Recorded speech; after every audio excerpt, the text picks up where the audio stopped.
मंगलवार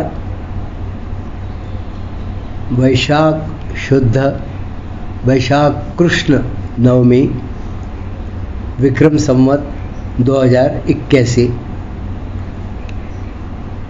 दिनांक 2 मई 2024।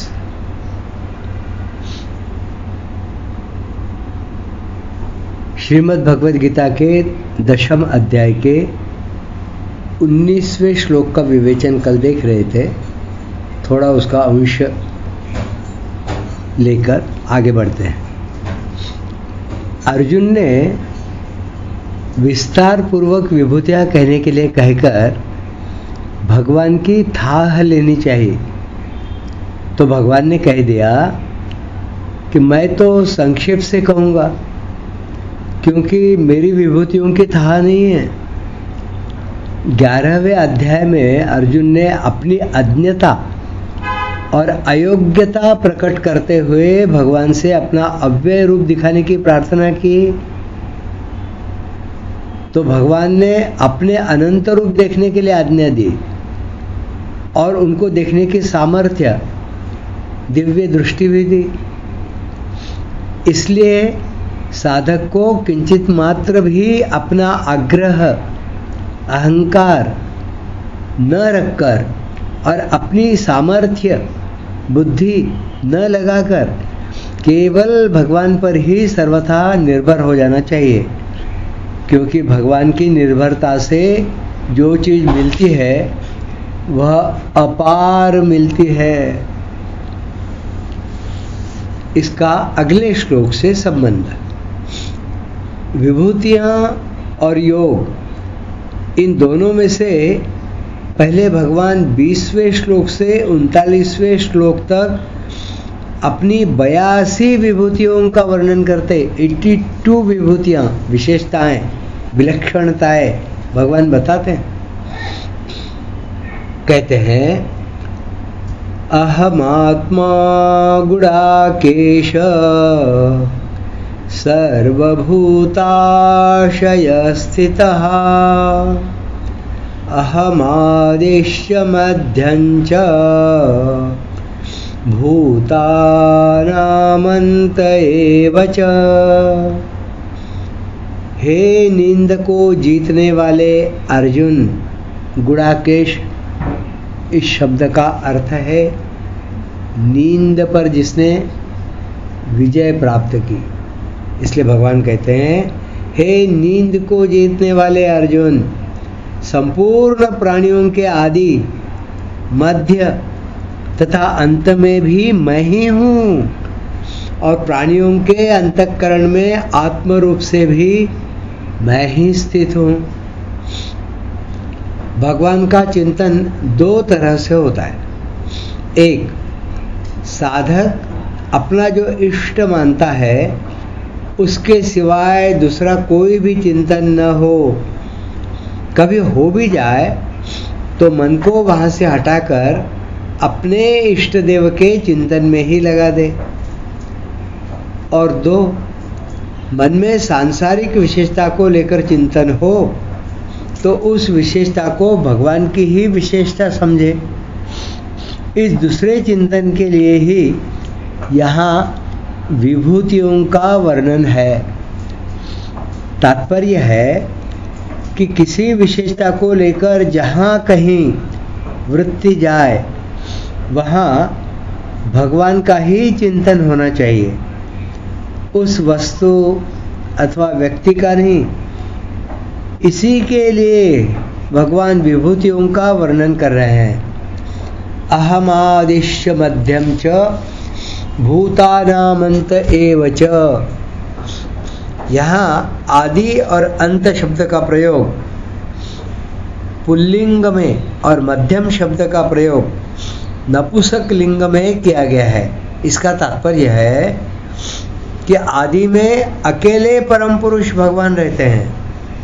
अहम आदिर्हि देवानाम महर्षिणाम च सर्वशः। और अंत में भी अकेले परम पुरुष भगवान हैं। शिष्यस्ते शेष संज्ञा श्रीमद् भागवत में आया है। इसलिए भगवान में आदि और अंत शब्द का प्रयोग पुल्लिंग में किया है, परंतु मध्य में अर्थात सृष्टि के समय पुल्लिंग, स्त्रीलिंग और नपुंसकलिंग तीनों लिंगों वाले व्यक्ति, वस्तु, पदार्थ, क्रिया, भाव आदि रहते हैं। अतः इन तीनों लिंगों में नपुंसकलिंग ही शेष रहता है, अर्थात नपुंसक लिंग के अंतर्गत ही तीनों लिंग आ जाते हैं। इसलिए भगवान ने यहाँ और आगे 32वें श्लोक में भी मध्य शब्द का प्रयोग नपुंसक लिंग में किया है। यहाँ भगवान ने अपनी संपूर्ण विभूतियों का सार कहा है कि संपूर्ण प्राणियों के आदि, मध्य तथा अंत में मैं ही हूँ। यह नियम है कि जो वस्तु उत्पत्ति व विनाशशील होती है, उसके आरंभ और अंत में जो तत्व रहता है, वही तत्व उसके मध्य में भी रहता है, चाहे दिखे या न दिखे। अर्थात जो वस्तु जिस तत्व से उत्पन्न होती है और जिसमें लीन होती है, उस वस्तु के आदि, मध्य और अंत में अर्थात सब समय में वही तत्व रहता है। जैसे सोने से बने गहने पहले सोना रूप होते हैं और अंत में गहनों के सोने में लीन होने पर सोना रूप ही रहते हैं, तथा बीच में भी सोना रूप ही रहते हैं। केवल नाम, आकृति, उपयोग, माप, तौल आदि अलग अलग होते हैं और इनके अलग अलग होते हुए भी गहने सोना ही रहते हैं। ऐसे ही संपूर्ण प्राणी आदि में भी परमात्मा स्वरूप थे और अंत में लीन होने पर भी परमात्मा स्वरूप रहेंगे, तथा मध्य में नाम, रूप, आकृति, क्रिया, स्वभाव आदि अलग अलग होने पर भी तत्वतः परमात्मा स्वरूप ही है।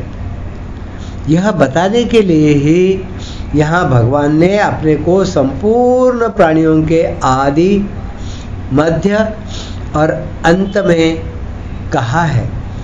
भगवान ने विभूतियों के इस प्रकरण में आदि, मध्य और अंत में 3 जगह सार रूप से अपनी विभूतियों का वर्णन किया है। पहले इस 20वें श्लोक में भगवान ने कहा कि संपूर्ण प्राणियों के आदि, मध्य और अंत में मैं ही हूँ। बीच के 32वें श्लोक में कहा कि संपूर्ण सर्गों के आदि, मध्य और अंत में मैं ही हूँ, और अंत के 39वें श्लोक में कहा कि संपूर्ण प्राणियों का जो बीज है वह मैं ही हूँ, क्योंकि मेरे बिना कोई भी चर अचर प्राणी नहीं है। चिंतन करने के लिए यही विभूतियों का सार है। तात्पर्य यह है कि किसी विशेषता आदि को लेकर जो विभूतियाँ कही गई हैं, उन विभूतियों के अतिरिक्त भी जो कुछ दिखाई दे वह भी भगवान की ही विभूति है। यह बताने के लिए भगवान ने अपने को संपूर्ण चराचर प्राणियों के आदि, मध्य तथा अंत में विद्यमान कहा है। तत्व से सब कुछ परमात्मा ही है। वासुदेवः सर्वम, इस लक्ष्य को बताने के लिए ही विभूतियाँ कही गई है। इस 20वें श्लोक में भगवान ने प्राणियों में जो आत्मा है, जीवों का जो स्वरूप है, उसको अपनी विभूति बताया है। फिर 32वें श्लोक में भगवान ने सृष्टि रूप से अपनी विभूति बताई कि जो जड़ चेतन स्थावर जंगम सृष्टि है, उसके आदि में मैं एक ही बहुत रूपों से हो जाऊं। बहुश्याम प्रजायेति छांदोग्य उपनिषद कहता है, ऐसा संकल्प करता हूँ और अंत में मैं ही शेष रहता हूँ। शिष्यस्ते शेष संज्ञः श्रीमद् भागवत में आया है। अतः बीच में भी सब कुछ मैं ही हूँ। वासुदेवः सर्वं सदसच्चाहमर्जुन, क्योंकि जो तत्व आदि और अंत में होता है वही तत्व बीच में होता है। अंत में 39वें श्लोक में भगवान ने बीज कारण रूप से अपनी विभूति बताई कि मैं ही सबका बीज हूँ, मेरे बिना कोई भी प्राणी नहीं है।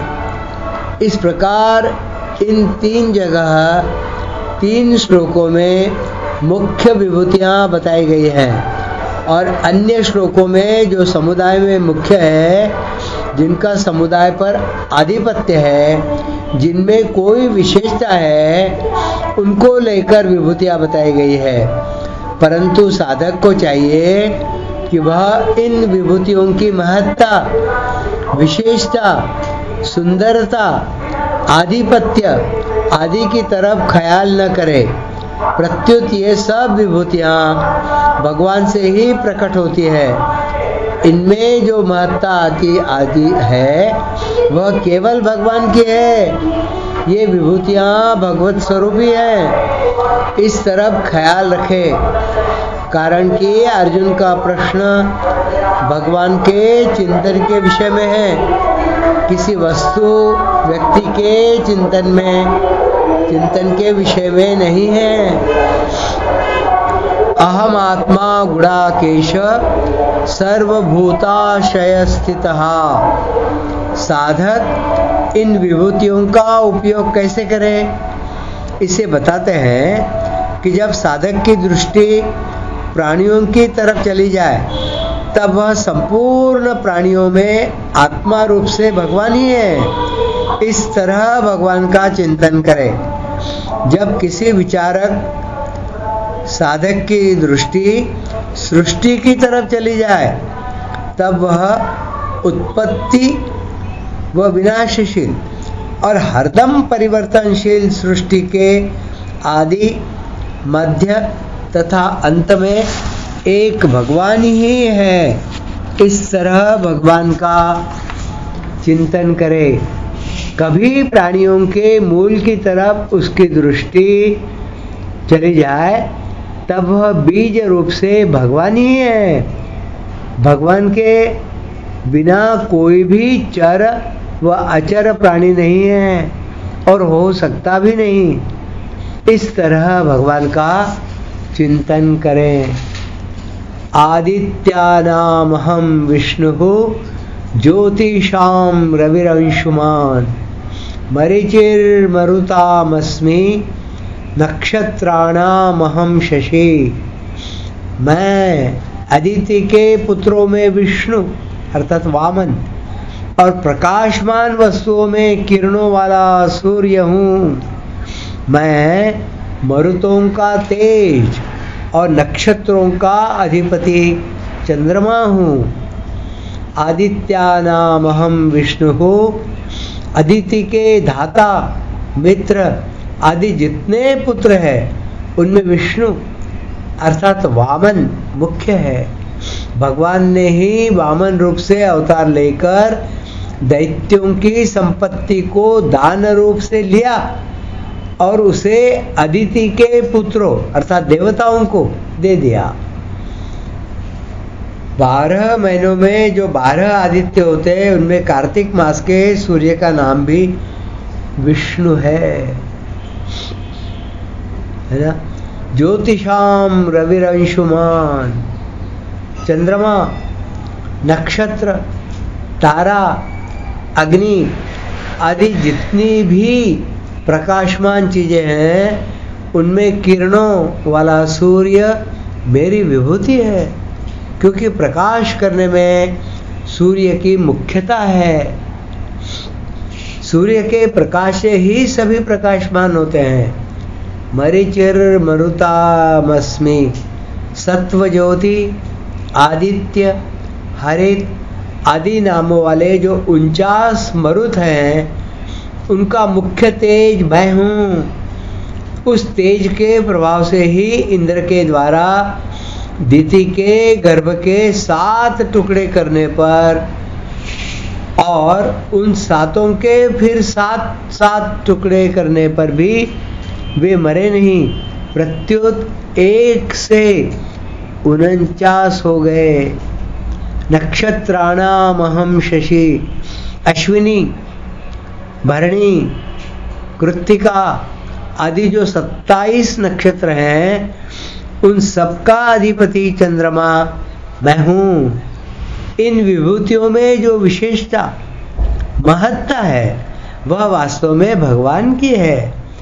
इस प्रकरण में जिन विभूतियों का वर्णन आया है उनको भगवान ने विभूति रूप से ही कहा है, अवतार रूप से नहीं। जैसे अदिति के पुत्रों में वामन मैं हूँ, शस्त्रधारियों में राम मैं हूँ, वृष्णि वंशियों में वासुदेव अर्थात कृष्ण और पांडवों में धनंजय अर्थात अर्जुन मैं हूँ इत्यादि। कारण कि यहाँ प्रसंग विभूतियों का है, इसलिए भगवान विभूतियों के द्वारा मैं ही हूँ ऐसा बताते हैं। इन विभूतियों में षष्ठी का प्रयोग किया गया है। षष्ठी का प्रयोग निर्धारण अर्थात मुख्यता से अर्थ में भी होता है और संबंध के अर्थ में भी। जहाँ निर्धारण में षष्ठी होती है वहाँ हिंदी की में विभक्ति का प्रयोग होता है, और जहाँ संबंध में षष्ठी होती है वहाँ हिंदी की का की विभक्तियों का प्रयोग होता है। उदाहरणार्थ इस श्लोक के पूर्वार्ध में निर्धारण के अर्थ में और उत्तरार्ध में संबंध के अर्थ में षष्ठी का प्रयोग हुआ है। आज का वर्णन विवेचन यहीं समाप्त करते हैं। धन्यवाद। Recording stopped.